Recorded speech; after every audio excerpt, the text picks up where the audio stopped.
बिस्मिल्लाहिर्रहमानिर्रहीम। अस्सलाम वालेकुम।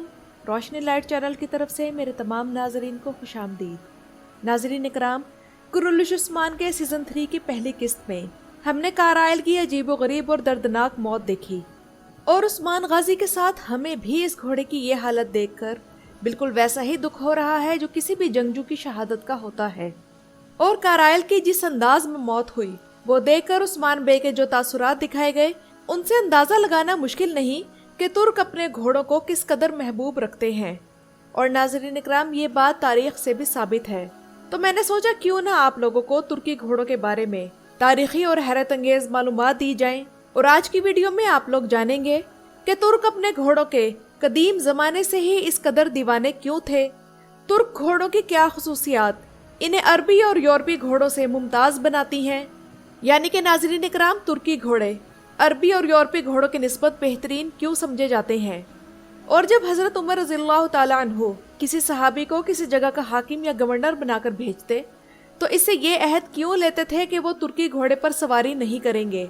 और नाज़रीन इकराम, इसके अलावा हम ये भी जानेंगे कि आज दुनिया का सबसे खूबसूरत घोड़ा जो कि एक तुर्की घोड़ा ही है, वो कौन सा है और इसका क्या नाम है। और इसके अलावा ज़माना कदीम में तुर्कों के यहाँ घोड़ों की जो अहमियत थी वो आज भी इसी तरह क्यों है। तो आइए बढ़ते हैं अपनी वीडियो की तरफ और जानते हैं ये तमाम मालूमात। नाज़रीन इकराम, तुर्कों के नज़दीक घोड़ों की अहमियत 5000 साल से भी पहले की है। तुर्कों के यहाँ एक कहावत मशहूर है कि एक अच्छा घोड़ा अपने सवार की ज़िंदगी और मौत की वजह बन सकता है। और आप लोगों ने कुरुल्लुश उस्मान के सीज़न 1 में नोट किया होगा कि उस्मान बे का घोड़ा करायल किस तरह सीज़न 1 में उस्मान बे की जान बचाने की कोशिश करता है।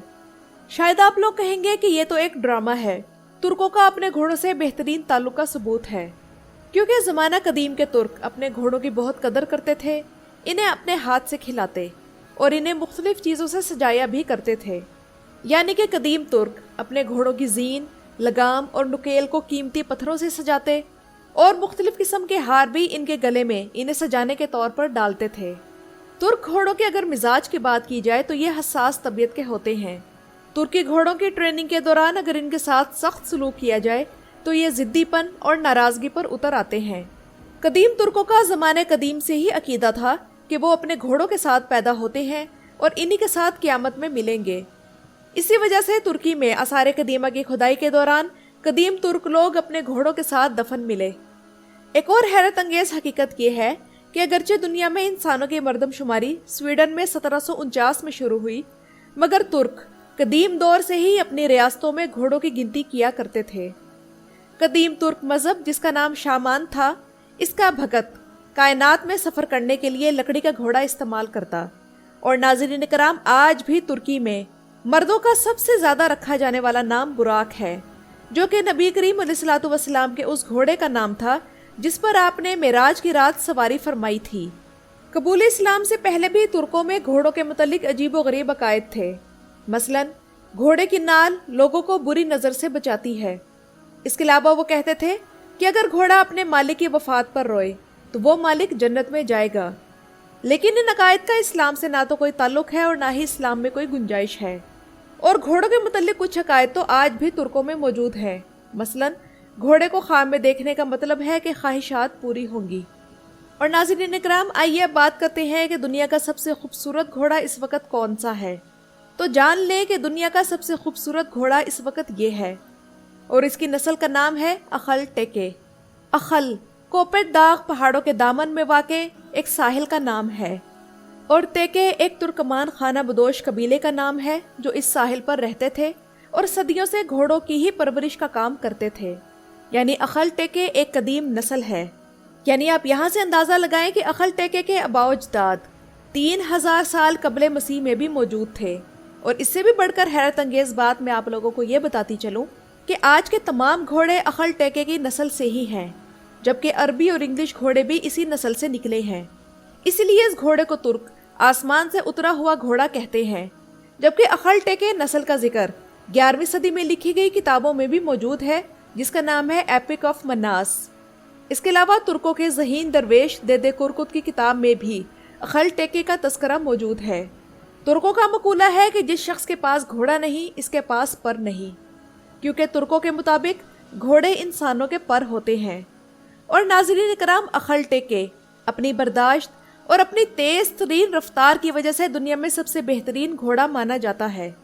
कुरुल्श उस्मान में उस्मान गाजी का घोड़ा कारायल भी अखल टेके नस्ल से ताल्लुक रखता था और इस नस्ल के घोड़ों के रंग स्याह, सुरमई, शाहबलूत यानी जिसे चेस्टनट कलर कहते हैं, इसके अलावा ये गोल्डन सा कलर जिसे प्लोमिनो कहा जाता है, और इसके अलावा बे कलर और डुन कलर के होते हैं।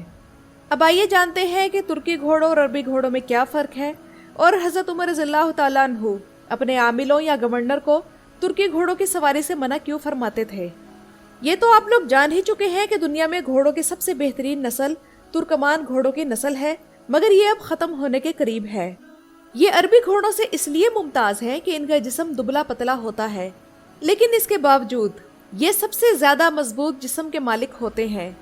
तुर्की और अरबी घोड़ों के आबाओ-अजदाद माजी में एक ही थे, मगर तुर्कमान घोड़ों का मुतनासिब जिस्म, लंबी गर्दन और ढलके हुए कंधे इन्हें अरबी घोड़ों से मुमताज़ बनाते हैं।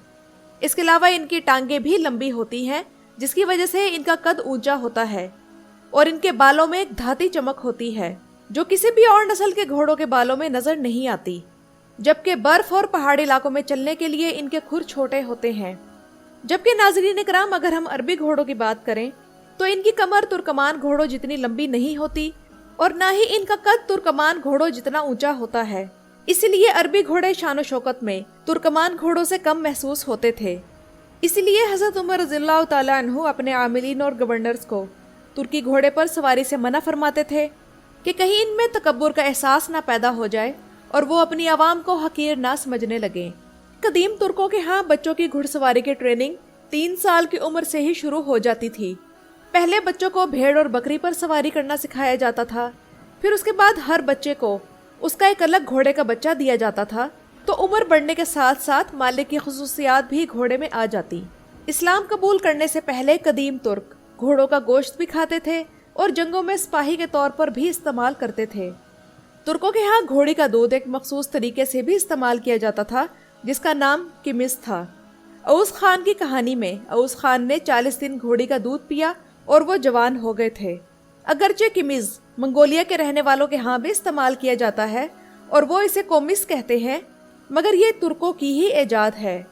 इस्लाम कबूल करने के बाद घोड़ों के मुतल्लिक तुर्कों का नुक्ता नज़र बदल गया और वो इसे खुराक के तौर पर इस्तेमाल करने के बजाय इससे दुनिया फतह करने के ख्वाब देखने लगे, जिसमें अल्लाह ने इन्हें कामयाब भी किया।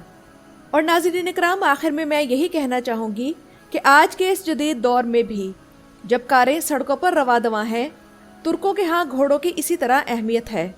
भारत और पाकिस्तान में दुल्हा बारात के साथ घोड़े पर सवार होकर आता है, मगर तुर्कों में आज भी ये रवाज है कि दुल्हन सजे सजाए घोड़े पर सवार होकर आती है। और आज के इस जदीद दौर में भी घोड़ों के चलने की आवाज़ तुर्कों को सदियों पहले अपने आबाओ अजदाद के दौर में ले जाती है। आप लोगों को मेरी ये वीडियो कैसी लगी मुझे कमेंट सेक्शन में ज़रूर बताइएगा। मेरी वीडियो देखने का शुक्रिया।